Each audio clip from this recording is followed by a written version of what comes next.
ఇప్పుడు మళ్ళీ నేను అడుగుతున్న దాన్ని మీకున్న విశ్లేషణాత్మకమైన శక్తిని ఆధారపడి నేను చెప్తున్నా. ఇప్పుడు ఈ హైడ్రా అన్నది ఏమి మైనస్ అవ్వదుగా మీకు? హైడ్రా మంచి పని ఒకటి గుర్తుపెట్టుకున్నా, హైడ్రా చాలా మంచి పని చెప్పమంటావా? ఇప్పుడు అంటే చెరువులు నేను హుస్సేన్ సాగర్ పక్కన అన్ని కట్టారు, ఉస్మాన్ సాగర్ గండిపేటలు అన్ని పక్కన ఇల్లు కట్టారు. అవును, నేను ఒకటే అడుగుతా, నువ్వు హైడ్రా మంచిదో కాదో నువ్వు చెప్పు. ఈ చెరువులు అన్నిటిలో నువ్వు కూర్చున్న మలాలు మూత్రాలు అన్నీ ఆ చెరువులో కలుస్తున్నాయి. ఆ నీళ్లు మొత్తం తీసుకొచ్చి మళ్ళీ కడిపి మంచినీళ్ళుగా నీకు ఇస్తున్నారు. నువ్వు తాగుతావా? నిజంగా నువ్వు తాగుతావా? అది తాగుతాను అంటేనేమో హైడ్రా మంచిది కాదు. పక్కాడు అశుద్ధాలు కూడా మేము తాగుతామండి, పక్కాడు వాడు ఉచ్చబోసినా వాడు ఎరిగినా దాన్ని వాటర్లో కలుపుకొని తాగుతామంటే హైడ్రా చెడ్డది. చెడ్డది దీని అమ్మ హైడ్రా చాలా తప్పు నిర్ణయం తీసుకున్నాడు రేవంత్ రెడ్డి గారు. కానీ మనకి మంచి నీళ్ళు ఇవ్వాలి, మంచి గాలి ఇవ్వాలి. బెంగళూరు లాగా వర్షం వస్తే మునిగిపోకూడదు, ఢిల్లీ లాగా కాలుష్యం కాకూడదు, బాంబే లాగా గజిబిజి కాకూడదు, మెడ్రాస్ లాగా వరదలు వచ్చి కొట్టుకుపోకూడదు. మనం హాయిగా బతకాలి అని ఉంటే ఈరోజు తాత్కాలికంగా కొంతమంది బాధ ఉండొచ్చు, కానీ భవిష్యత్తుకు హైడ్రా వరం. నీ రాజకీయ లబ్ధి కోసం మేము పల్లె నిద్ర, ముసీర్ నిద్ర, ఇంకో బుధర అనొచ్చు, కానీ రాజకీయ లబ్ధి నిజంగా పెట్టి హైడ్రా వాళ్ళందరికీ వేరే ఇళ్ళు ఇస్తున్నాడుగా, బ్రహ్మాండం ఇళ్ళు ఇస్తున్నాడుగా, బ్రహ్మాండం ఇళ్ళు ఇస్తున్నాడుగా. ఏమంటే ఇప్పుడు కొట్టేశాడు, నువ్వు అందరూ ఎందుకు కొట్టట్లా? చాలామంది కొట్టేసుకున్నా తప్పున్నాళ్ళే కొట్టేసి దానికి మనం తప్పు అనుకొని ఆ రోజు మనకు బాధ అనిపిస్తుంది. ఫోటో అన్న ఎవడైనా చచ్చిపోయినప్పుడు అనవసరంగా చచ్చిపోయాడండి, చాలా మంచివాడండి, వీడు బ్యాడ్ లక్ అండి అని మనం చచ్చిపోయినప్పుడు పోయి అంటాం కదా. అవును, మళ్ళీ కారు ఎక్కంగానే మన ఫోన్లో వచ్చి మిస్డ్ కాల్ చూసుకొని ఏమండి మా ఫ్రెండ్ చచ్చిపోతే ఇల్లు వచ్చామండి, ఇంకేంటి కబుర్లో, నేను బ్యాంక్కి వస్తున్నాను మీరు వచ్చేయండి బ్యాంక్కి అనగానే అయిపోయి. ఇంటికి వెళ్ళి స్నానం చేసామా, గౌగా షేవింగ్ చేసుకున్నావా, టిఫిన్ చేసామా, మన పనిలో పడిపోయాం. మళ్ళీ 15 రోజులు వీలైతే వస్తాం, లేకపోతే రాహం. మనం ఇప్పుడు ఆడు చచ్చిపోయాడు అని ఇట్లా ఏలు చూస్తే మనం చచ్చిపోయేటానికి ఎవడు రాడు మనకి, మన పనులు అదే. అందుకని జీవితం అనేది ఇప్పుడు ఇంకొక మాట గణేష్ గారు, చాలా విచిత్రంగా కొండా సురేఖ్ గారు ఆ విధంగా మాట్లాడినప్పుడు కూడా మీరు ఏం మాట్లాడలేదు ఎందుకు అంటే నాకు అర్థం కాని ప్రశ్న మాత్రం అడుగుతున్నాను సుమండి. నేను నిబద్ధత గల కాంగ్రెస్ కార్యకర్తని. మా వాళ్ళు ఇప్పుడు నా కొడుకు తప్పు చేసినా, నా కొడుకు దొంగ అని నేను అనలేను, నా కొడుకు తప్పు చేసినా నేను అన్నాను. నా మనసులో ఉండే పర్సనల్గా అక్క నువ్వు అట్లా మాట్లాడుకుంటే బాగుండేది అని అంటా కానీ నేను అనలేదు. కలిసినప్పుడు చెప్తా అక్క అంటాను, అంతేగాని నేను విపరీతంగా ఎదురు తిరిగి మాట్లాడింది. అంటే మనం బేసిక్ గా సినిమా పర్సన్స్, మీరు అన్నట్టుగా సినిమా ఇండస్ట్రీని మించిన ఇండస్ట్రీ లేదు. మనం 30-35 ఏళ్ళగా నేను అడిగిన పర్సనల్ కలిసినప్పుడు చెప్తా అక్క అట్లా అనమాకలేక అని చెప్తా. పబ్లిక్ అయిపోయింది అసలు సమంత గురించి ఆవిడ ఆ విధంగా మాట్లాడడం ఏంటి, నాగార్జున గారి ఫ్యామిలీని ఆ విధంగా రచ్చకెక్కించడం ఏంటి, మీలాంటి వ్యక్తి ఊరుకోవడం ఏంటి అన్నదే నాకు అర్థం కానిది. ఇదేం ప్రశ్న కాదు, నా సందేహం. నేను కాంగ్రెస్ మనిషిగా నేనేం మాట్లాడలేనన్నా, ఆవిడ అనుకుని ఉంటే బాగుండేది, ఆవిడ అక్క అనుకుని ఉంటే బాగుండేది. పొరపాటు అన్న మనుషులు నాకు పొరపాట్లు చేస్తారన్నా. అదే కేటీఆర్ గారి మీద అక్కస్సుతో ఆవిడ ఆ అక్కస్ అంతా డైవర్ట్ చేసి వీళ్ళు భుజాల మీద తుపాకీ పెట్టి కేటీఆర్ ని పేల్చడానికి ట్రై చేసిన సందర్భం అది. నేను ఆ తర్వాత దాని మీద వీడియో కూడా చెప్పాను, చాలా పొరపాటు అది. ఎందుకంటే అయిపోయింది, చిన్న కోర్టులో ఉన్న వ్యవహారం మనకి ఎందుకు లేనా. అవునా, కోర్టుకు వెళ్ళారు కదా, అవును చూసుకుంటారు. అది ముఖ్యమైన విషయం, మీరు అసలు సినిమా నిర్మాణం అన్న దానికి మీరు ఎందుకు దూరంగా ఉన్నారు? దూరంగా లేనన్నా, అనుకోకుండా దూరం జరిగింది. అదే మరి నా గమ్యం, అదంతా సినిమానే. తప్పకుండా సినిమాలు తీస్తా, తప్పకుండా ఇండస్ట్రీని బ్లాక్ బస్టర్లు ఇస్తా, అందులో డౌటే లేదు. అంటే ఎప్పటి నుంచి నేను అనుకుంటున్నా ఈ మంచి సినిమా తీస్తే అన్న ఎంట్రీ ఎట్లా ఉండాలంటే, ఎంట్రీ ఎట్లా ఉండాలంటే మామూలుగా ఉండకూడదు, అట్లా ఉండాలి, అట్లా తీయాలి. ఏదో సినిమా తీయటం ఎంతసేపన్నా రోజు 10 క్లాపులు కొట్టచ్చు. కరెక్ట్. బట్ చిరంజీవి గారితో మీరేమి ప్లానింగ్ అవకాశం లేదా? మీరు అడిగారా? ఎందుకంటే ఇప్పుడు మీరు చాలా అత్యంత సన్నిహితులు వాళ్ళ కుటుంబానికి అని. అట్లా మనం అది నేను అనుకుంటున్నా కదా, వాళ్ళు అనుకోవాలిగా. అట్లా అదేముంది కానీ చిరంజీవి గారు ప్రజలు తెలుగు జాతికి సన్నిహితులు. అఫ్ కోర్స్ ఇండస్ట్రీలో ఎవరికి ఏ కష్టం వచ్చినా ముందు నేనున్నా అని రియాక్ట్ అయ్యే మహోన్నత వ్యక్తి అసలు మెగాస్టార్ దానిలో డౌటే ఉంది. లేకపోతే జర్నలిస్టులు కరోనా కానీ టైంలో ఆయన ఒక చేసిన కాదు పనులు కానీ. జర్నలిస్టులు కానీ ఒక ఏ ప్రొడక్షన్లో రంగం కానీ ఎవడున్నా కానీ అందుకని ఆయన దేవుడు ఆయనకు అన్ని ఇచ్చాడు, ఆ స్టేటస్ ఇచ్చాడు. మంచిత ఆయన నడుస్తుంటే నేను అంటా కదా, ఆయన ఒక లిమిటెడ్ ఎడిషన్ రా నాయన, లిమిటెడ్ పీస్ అది భగవంతుడు చాలా అద్భుతం. భగవంతుడు సృష్టించిన లిమిటెడ్ పీస్లో ఉంటాయి కొన్ని, అందులో ఆయన చిరంజీవి అనేది ఒక లిమిటెడ్ పీస్. చిరంజీవి పుట్టాడు, ఆయనతో పాటు వచ్చిన సమకాలీకులు అందరూ, ఆయనతో వచ్చిన వాళ్ళందరూ ఎట్లున్నారు, ఆయన ఎట్లున్నాడు. నేను ఈ ప్రశ్న మొట్టమొదటి మిమ్మల్ని అడుగుతున్నాను ఈ కంటెంట్ మీద. నేను రాసిన కంటెంట్లు ఉన్నాయి, నేను వీడియోలు చెప్పినవి ఉన్నాయి, కానీ వ్యక్తిగతంగా నేను అడగడం అన్నది మీరే మొట్టమొదటి వ్యక్తి.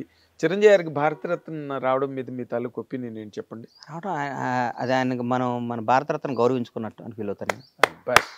ఎందుకంటే ఆయనకు అర్హత ఉంది అన్న. ఆయన భారతరత్న మనం గౌరవించుకోవాలంటే చిరంజీవి గారు అంటే ఇవ్వాలి. ఏంది సార్, ఎక్కడ మనిషి ఆయన, ఏంది ఆయన బ్యాక్గ్రౌండ్ ఏంది, ఆయన ఎక్కడి నుంచి వచ్చాడు, ఏం వచ్చాడు, ఒక కాంట్రవర్సీ ఉంది ఆయనకి, ఒక వ్యవహారం. మన భారతరత్న గౌరవించుకోవాలంటే చిరంజీవి గారు లాంటిని చూస్ చేసుకోవాలి. కరెక్ట్. ఆయన బ్లడ్ బ్యాంక్ పెట్టుకున్నాడు. బ్లడ్ బ్యాంక్ కాదు, ఒకటి కాదు, ఒక క్యారెక్టర్ ఏంటి, ఒక అచీవర్, ఒక మనిషి, ఒక మానవత్వం, ఒక మంచితనం, ఒకడిని ఎవడ సమాజ సేవ అని పక్కన పెట్టన్నా.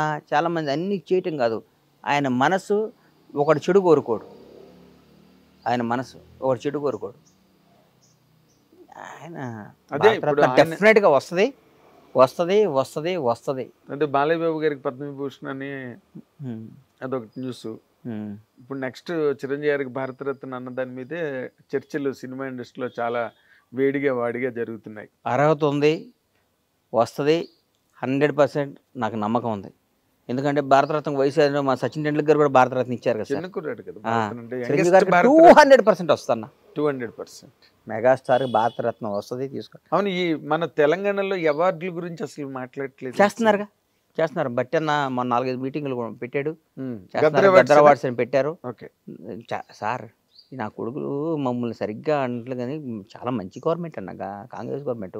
ఎవరికైనా యాక్సెస్ తలుపు తీసుకుని వెళ్ళొచ్చు అన్న, మీకు అర్థం కావట్లా. ఎవరి దగ్గర తలుపు తీసుకుని వెళ్ళొచ్చు. మీరు మరీ ఎక్కువ అందుబాటులో ఉంటే విలువ ఉంది అన్నట్టు మా మంత్రులు, మా ముఖ్యమంత్రి అందుబాటులో ఎక్కువ ఉండటం వల్ల ఎవరు పడతాడు మాట్లాడుతున్నారు. కానీ మా వాళ్ళు కూడా చిన్న చిన్న తప్పులు అదే ఆఫీసర్లను కంటిన్యూ చేసి వాళ్ళు చేసినట్టుగా దాని మీద మాకు ఉంటుంది. కానీ కాంగ్రెస్ బ్యూటీ ఎంత గొప్పదండి, కాంగ్రెస్ పార్టీ కాదు, ఎవరినైనా అద్భుతంగా చేస్తే ఒకటితో. ఇప్పుడు ఒకటి చెప్తున్నా సార్, వేరే రాష్ట్రాల దగ్గర ఎక్కడన్నా వేరే పంతిపట్ల ముఖ్యమంత్రి కూర్చుంటే పక్కన మంత్రులందరూ ఇట్లా నుంచొని దూరం నుంచొని ఉంటారు. అవును, మా రేవంత్ రెడ్డి గారు ముఖ్యమంత్రి అంటే పక్కన మంత్రులందరూ సమకాలికులు, కొలీగ్స్. అదే ఫ్యూడలిజం లేదు. హెడ్ మాస్టర్కి మాస్టర్కి తేడా ఏముంటుంది? ఏం లేదు. వాళ్ళు పిల్లల క్లాసులు చెప్పాలి, వీళ్ళు చెప్పాలి. హెడ్ మాస్టర్కి అంత బ్యూటీ కాంగ్రెస్ పార్టీ. మీరు కాంగ్రెస్ పార్టీని ఊరికే కాంగ్రెస్ పార్టీ అది ఇది అంటే నాకు అనిపిస్తుంది, ఏదైనా కాంగ్రెస్ పార్టీని అంటారా అనుకుంటాను నేను. అదే అంటే ఏం లేదు, ఈ 10 ఏళ్ళు టీఆర్ఎస్ ప్రభుత్వం దాని తాలూకు ఇంపాక్ట్, దాని తాలూకు ఆ ఇంపాక్ట్ వీళ్ళు ఇచ్చిన దాన్ని కూడా మా వాళ్ళు కరెక్ట్గా వాడాలి, జనంలోకి పంపించాలి, జనంలోకి ఎక్స్పోజ్ చేయాలి. ఒరే నాయన గతంలో ఇది, ఇప్పుడు ఇది, మీరు ఆలోచించుకోండి. పదవులు రాగాలి ఇంట్లోకి వెళ్ళి కూర్చొని నాకు పదవి వచ్చింది కదంటే కాదు.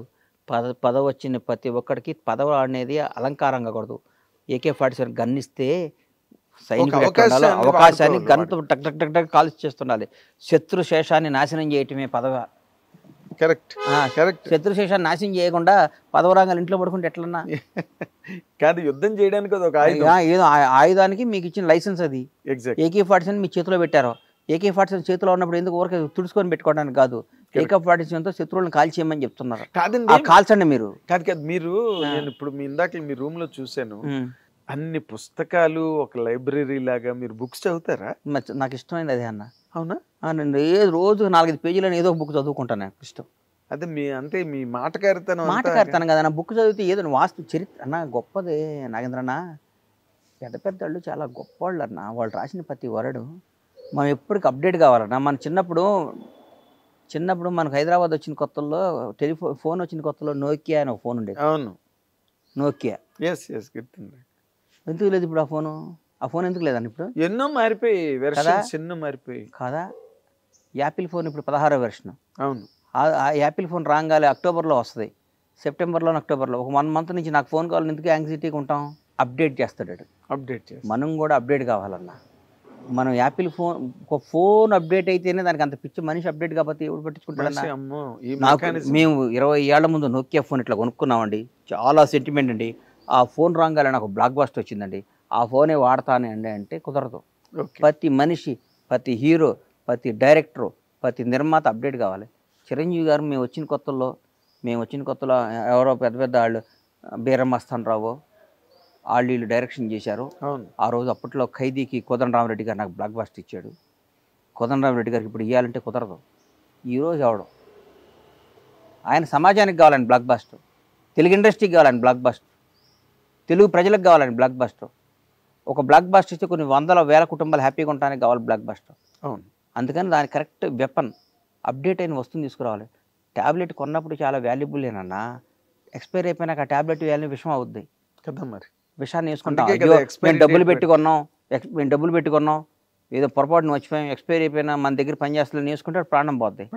అట్లాగే అప్డేట్ కాని వాళ్ళు డేంజరస్,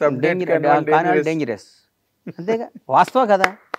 హిట్ టీవీ యాప్, ఇందులో short news, live news, entertainment shows, movies, digital magazines తో పాటు మీ జిల్లా వార్తలను కూడా ఫ్రీగా చూడొచ్చు.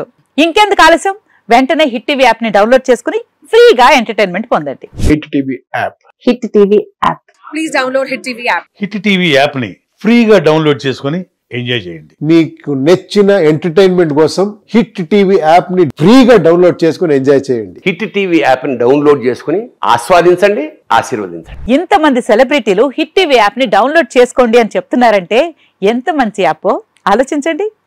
అమెరికా అమెరికాలో చదవాలనుకునే వాళ్ళకి విశ్వసనీయమైన పేరు మన శౌర్య కన్సల్టెన్సీ. UK లో 1 year masters, UK లో 1 year masters, 2 years work permit up to 5 years visa. Contact Saurya Consultancy. Contact 89851 89851.